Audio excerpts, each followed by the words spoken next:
a very warm good evening, and extremely delighted that we could all gather here at a very short notice.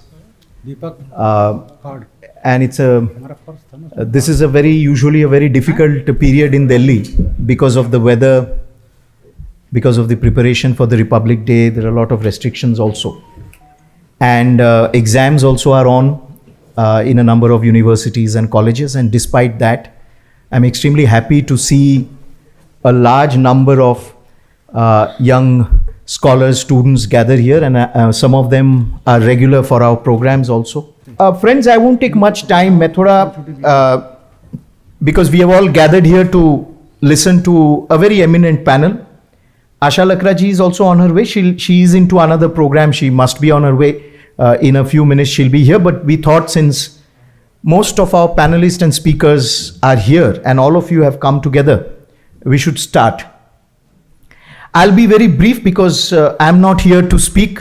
I keep doing my speaking and writing continuously, but today we have primarily come to listen to some very eminent people who are active in their respective fields with one objective, and that is to uphold the ideals of the Constitution and to work for national interest and for India's growth and India's development.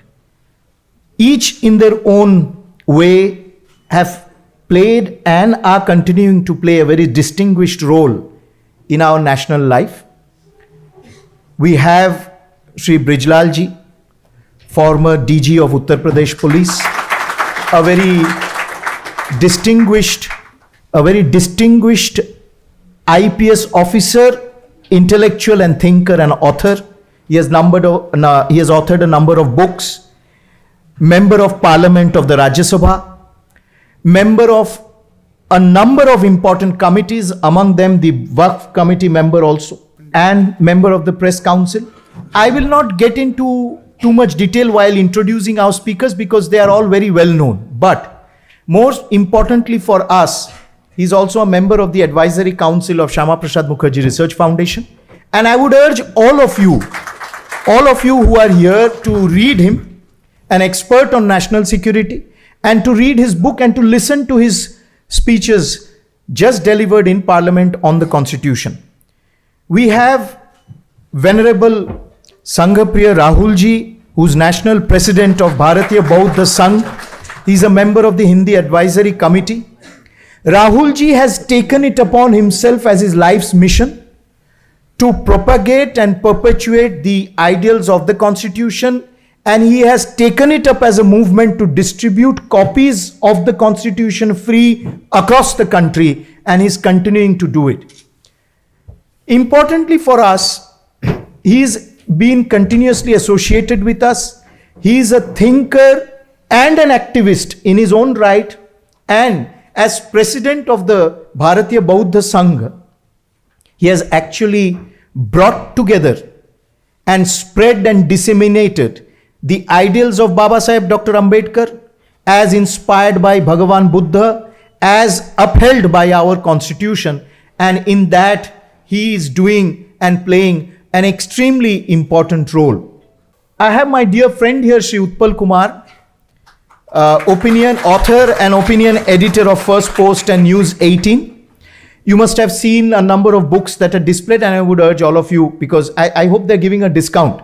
I would urge all of you to procure these books, to study them, to please write and contribute for our journal and for our website portal as well. Utpal has extensively written. He has written books, he has written articles, he is prolific and he is a voracious reader. And again, Utpal has, more importantly for us, he has given an opportunity for all of us to write and to express ourselves. The portal that he heads has absolutely no censorship when it comes to expressing ourselves on India, on culture, on civilizational issues. So we have, therefore, I welcome all of you.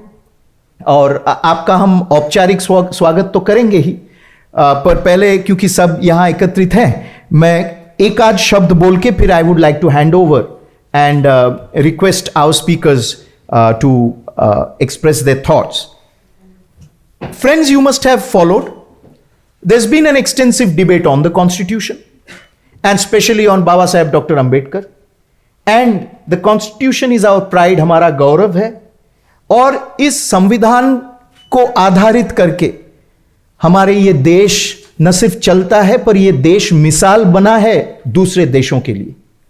और 75 साल से निरंतर यह संविधान इस देश को, स्वाधीन भारत को आगे बढ़ाया है. पर इसमें कुछ विषय ऐसे हैं इतिहास के परिप्रेक्ष्य में ऐसे कुछ विषय है, पर्सपेक्टिव्स के परिप्रेक्ष्य में बहुत कुछ जो हमें अभी भी जानना है. और पिछले 75 साल में ये थोड़ा कभी कभी ऐसे परोसा गया हमको. It has been often twisted. We have been told half truths. We have been given number of perspectives which we were not aware. So each one of them, ये सारे वक्ता जो हैं, इन्होंने कुछ ना कुछ पहलू के ऊपर संविधान को लेकर, बाबा साहेब अंबेडकर के जीवन को लेकर इन्होंने न सिर्फ शोध या काम किया है, इन्होंने लोगों के समक्ष जाके ये विषय भी रखा है. They have been influencers in their own rights. I just want to conclude with 2 points.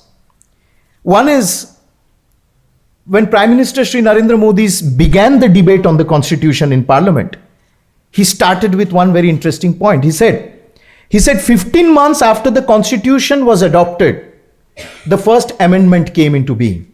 And the first amendment wanted to curb free speech and freedom of expression.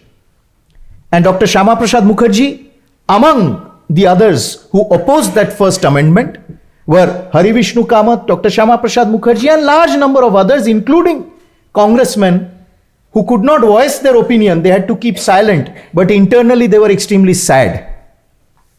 And Dr. Shyama Prasad Mukherjee asked one thing of Nehru, that why is it that after 4.5 years of debating, deliberating, discussing the Constitution, within 15 months you want to bring in the First Amendment? Why this indecent haste?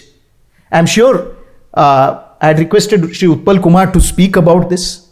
I'm sure he'll bring up that point. It's a very important aspect of our evolution which others don't speak about. Many don't speak. We do. Brijlal ji has written on Dr. Baba Saheb Ambedkar and Jogendranath Mandal, a forgotten Dalit, one of the forgotten Dalit leaders, who was Pakistan's first law and labor minister, who stayed back in Pakistan, who was one of Baba Saheb Ambedkar's close associate, but who realized within 3 years that he could not live in Pakistan, East Pakistan anymore. He could not live in Pakistan and he had to come away. And that is a part of history, that is an episode in history which is again sought to be marginalized. Baba Saheb Ambedkar and Jogendranath Mandal. And it was in November 1947, Baba Saheb Ambedkar instructed his followers in Pakistan that please come away to India. Dhananjay Kir, in his biography, Life and Times of Dr. Ambedkar, mentions this.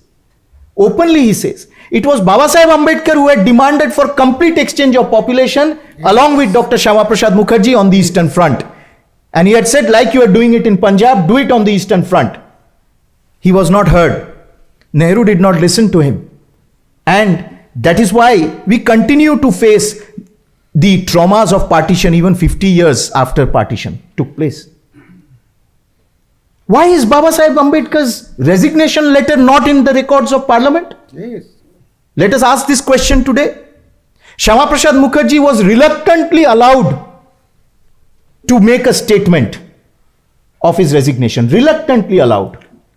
And Baba Saheb Ambedkar's resignation letter doesn't figure in the records of Parliament. It is there. You find it somehow in the volumes of his writings and speeches. And what a speech. Why was Baba Saheb Ambedkar defeated twice? In the first general election, he was not allowed. It was ensured that he is defeated. Even in 1954, in a by-election to the Lok Sabha, he was again defeated. Why? Could there be no largesse of heart that the constitutor of the Constitution is at least shown that largesse of heart that he can get back to Parliament? Friends, I don't want to go much into detail. I just want to say this much, that when we see today that 25 crore people escaping multidimensional poverty in the last 1 decade, it is a tribute to Baba Saheb Dr. Ambedkar. Today when we are seeing 11 to 13 crore families receiving tapped water, पानीय जल उनको मिल रहा है, जिनके लिए किसी ने कभी सोचा नहीं, ये बाबा साहेब अंबेडकर के प्रति सच्ची श्रद्धा है. आज जब हम देख रहे हैं कि शौचालय बन रहा है, और वो शौचालय बन रहा है in the largest movement of sanitization in the world, that is a tribute to Baba Saheb Ambedkar.